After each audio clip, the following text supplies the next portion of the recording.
ദിവ്യ S Iyer IAS പറഞ്ഞ ദേ ഈ വാചകങ്ങൾ കേട്ടാൽ മതി. മുഖ്യമന്ത്രി പിണറായി വിജയൻ ഭരണാധികാരി എന്ന നിലയിൽ എന്തായിരുന്നു എന്ന് മനസ്സിലാക്കാൻ.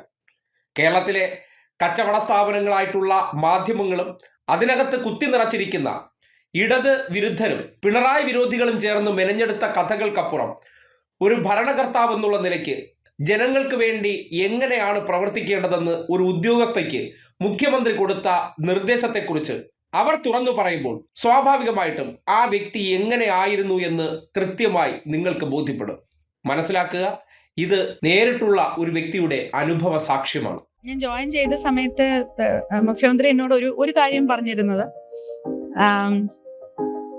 ഈ വരുന്ന പ്രശ്നങ്ങൾ, ഇന്ന കുറെ പ്രശ്നങ്ങളുണ്ട്, ഈ പ്രശ്നങ്ങൾ ഒന്നിനെയും ഒഴിവാക്കി പോകരുത്,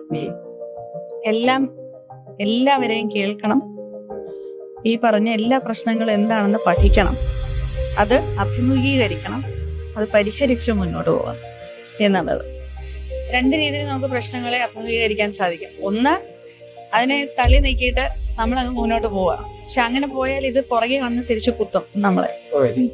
അപ്പൊ അങ്ങനെ കുത്തുന്നു എന്നുണ്ടെങ്കിൽ അത് നമ്മുടെ തന്നെ യാത്രയെ വീണ്ടും തടസ്സപ്പെടുത്തും.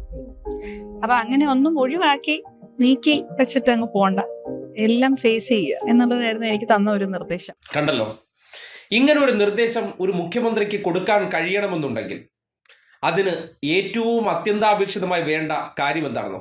അനുഭവ പരിജ്ഞാനം.